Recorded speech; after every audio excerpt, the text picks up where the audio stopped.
বাঁকুড়ায় বন্ধ সরকারি উদ্যোগে চলা ফ্লাই অ্যাশ ব্রিক্স কারখানা। কর্মহীন প্রায় 40 জন শ্রমিক। এবার তাদেরও কি পাড়ি দিতে হবে ভিন রাজ্যে?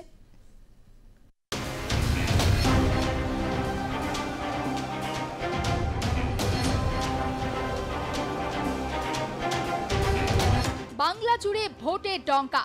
পদ্ম শিবিরের কেন্দ্রীয় নেতৃত্ব বারে বারে বঙ্গে আসছেন, সভা করছেন, মিছিল করছেন, হুঙ্কার শানাচ্ছেন, বাংলার মানুষের প্রতি ভালোবাসা উজাড় করে দিচ্ছেন।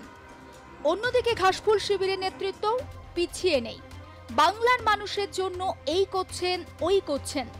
বিভিন্ন সভা থেকে তার খতিয়ান পাই টু পাই তুলে ধরা হচ্ছে নেতা মন্ত্রীদের তরফে। আর এর মাঝে শাসক বিরোধী ঠেলাঠেলি তো রয়েইছে।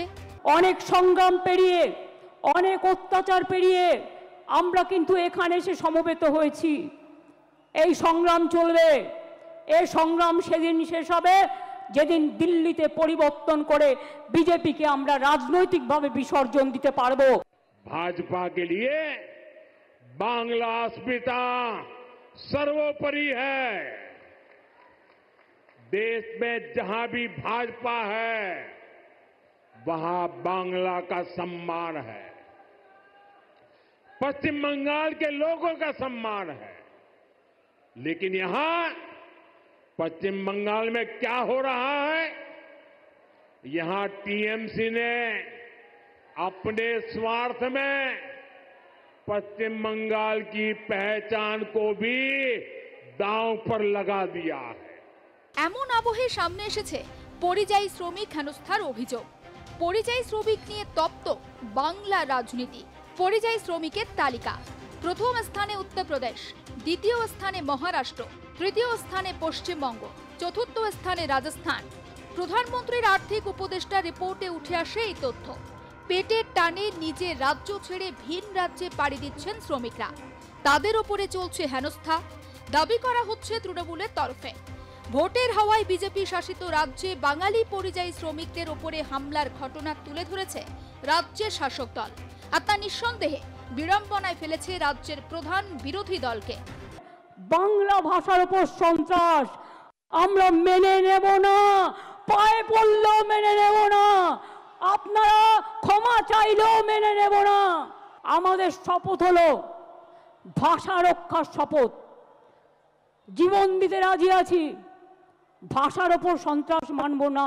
27শে জুলাই নানুর দিবস, 27শে জুলাই থেকে একেবারে টানা ইলেকশন পর্যন্ত ভাষার ওপর সন্ত্রাস, বাংলা ভাষার ওপর সন্ত্রাস মানছি না, মানব না।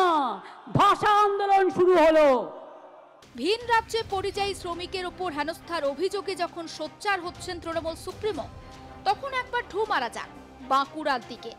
বাঁকুড়ার 1 নম্বর ব্লকের কেঞ্জাকুড়া গ্রাম পঞ্চায়েতের পচিরডাঙ্গায় ছিল এক সরকারি ফ্লাই ব্রিক্স কারখানা।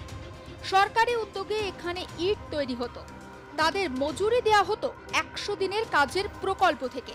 আর এই কারখানায় এবার পড়ল তালা, বন্ধ হলো কারখানা, কর্মহীন হলেন শ্রমিকরা। সরকারি প্রজেক্ট কতদিন আগে তৈরি হয়েছিল, কি অবস্থায়? সালে 2015। কতদিন চলেছিল? প্রায় 5 বছর। এই যে কয়েক কোটি টাকার প্রকল্প, কি অবস্থা এই মুহূর্তে? এই মুহূর্তে বন্ধ হয়ে আছে। 5 বছর চলার পর থেকে বন্ধ হয়ে গেছে। আর এনআরজিএসের ভাবে চলতো, তো এনআরজিএস আর জব কার্ডের তো কাজও বন্ধ হয়ে গেছে, হিসাবে বন্ধ হয়ে আছে, আর কাজ কিন্তু হয়নি। কতজন কাজ করতেন আপনারা? ছিলাম 12-13 জন ছিল।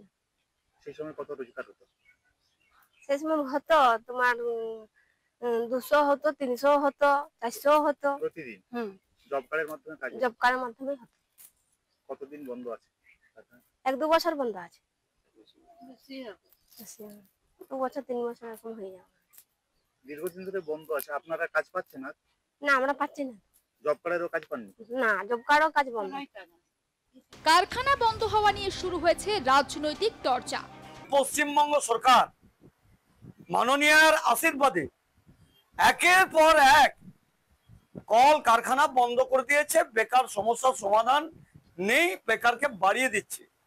আমাদের কেঞ্জাকুড়া, আমার বাঁকুড়া বিধানসভার অন্তর্গত পচিতডাঙ্গা, যেখানে এনআরজিএস এর যে টাকা, প্রকল্পের টাকা সেখানে খরচা করা হয়েছিল এবং সেটা কয়েক কোটি টাকা। বাঁকুড়া তথা বাঁকুড়া বিধানসভার কেঞ্জাকুড়ার অঞ্চলের যে পচিতডাঙ্গার এলাকার মানুষ রয়েছে, তারা ভেবেছিল আমরা হাতে কাজ পাবো। শুরু হলো, কাজ হলো, মেশিন যন্ত্রাংশ সমস্ত কিছু বসানো হলো, কিন্তু হঠাৎ করে সেটা বন্ধ হয়ে গেলো।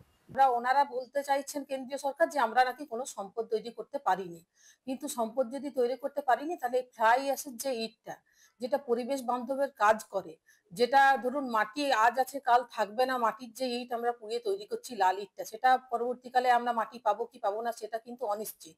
কিন্তু এখানে ফ্লাই অ্যাশের যে ইটটা হচ্ছে সেটা তো আমাদের পরিবেশের পক্ষ ভালো হচ্ছে, যে ইটটা তৈরি করতে পারছি, মানুষকে কম দামে দিতে পারছি, আবাস যোজনার মানুষরাও পাচ্ছে, অনেক মানুষ কাজের সাথে জড়িত। আমি যেহেতু প্রধান ছিলাম, আমিও কিছু প্ল্যান্টেশন করিয়েছিলাম, কিছু রাস্তাঘাট করিয়েছিলাম, যেগুলো পার্ক টাক, যেগুলো ছোট ছোট পার্ক হয়েছিল এনআরজিএস এর মাধ্যমে, সেগুলো তো আজ ধসে পড়ছে, নষ্ট হচ্ছে এনআরজিএসটা বন্ধ হওয়ার জন্য। আমরা তো স্থায়ী সম্পদ, ওনারা বারবার বলে স্থায়ী সম্পদ তৈরি করতে পারছি না আমরা, কিন্তু আমরা করতে চেষ্টা করেছি। কেন্দ্রীয় সরকার আমাদেরকে অবহেলা করেছে, বঞ্চনা স্বীকার করেছে, যে কারণে আমাদের আজ এই অবস্থার সম্মুখীন হতে হচ্ছে। 2015 সালে এই কারখানার পথ চলা শুরু। 3টে শিফটে কাজ হতো। মোট 40 জন শ্রমিক ছিলেন এই কারখানায়। 100 দিনের প্রকল্পে টাকা আসা বন্ধ হওয়ায় এই কারখানাও আজ বন্ধ। কর্মব্যস্ত সুখের দিনের কথা ভাবলে এখন চোখ ঝাপসা হয়ে আসে বিশ্বনাথ সোনালীদের। অভাবের সংসারে টান পড়েছে তাদের। এদেরও কি সংসার চালাতে এবার পাড়ি দিতে হবে ভিন রাজ্যে? বাঁকুড়া থেকে মিলন কর্মকারের রিপোর্ট, আর প্লাস নিউজ।